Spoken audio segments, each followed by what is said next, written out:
नमस्कार दोस्तों, इस वीडियो को लाइक करें, हमारे चैनल ऋतिक म्यूजिक को सब्सक्राइब करें, इस घंटी के आइकन को दबाएं, ऑल सेलेक्ट करें हमारी सभी वीडियो सबसे पहले देखने के लिए। Presented by Hrithik Music.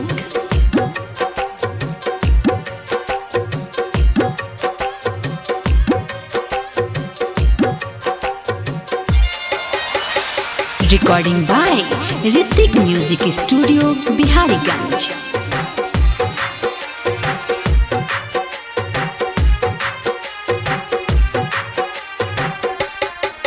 सुन भैया हो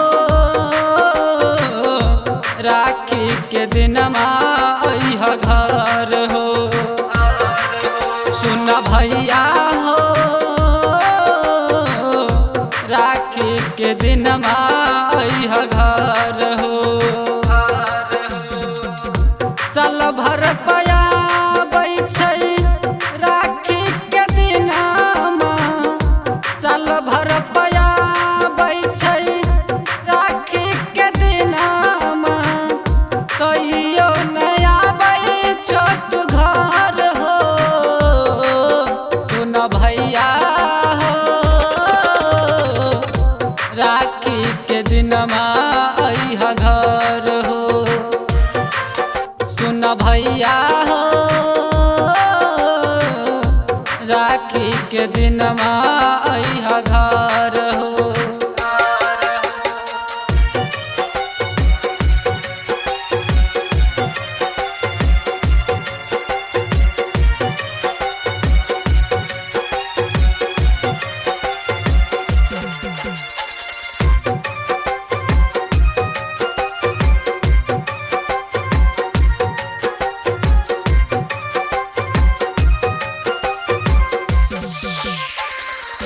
होनो न कैल हो भैया जाय के तू बहारा, बड़ा याद आबै छ बचपन के पहारा।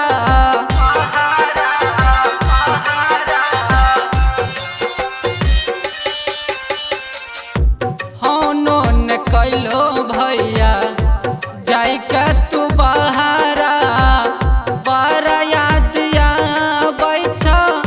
बचपन के पहारा। बहनी के छोड़ के तू घरवा से दूर छो, बहनी के छोड़ के तू घरवा से दूर छो। जल्दी से आवा न तू घर हो। सुन भैया हो राखी के दिन अइह घर हो। सुन भैया हो राखी के दिन अइह घर हो।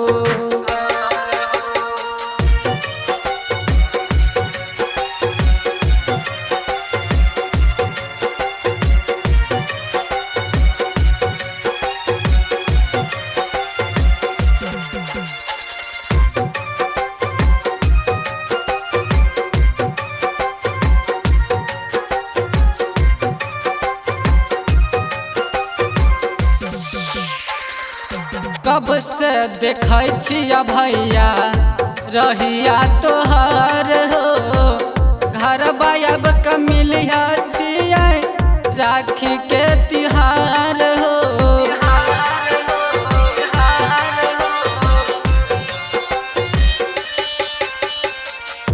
कब से देखै छिया भैया रहिया तोहार हो।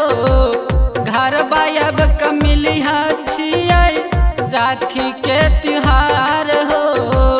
विवेक अमित के मनाबा ओकर संग घर आयब, गायक प्रहलाद के मनाबा ओकर संग घर आयब। बतिया सुन भैया हमार हो। सुन भैया हो राखी के दिन अइह घर हो। सुन भैया हो राखी के दिन दिनमा अइहा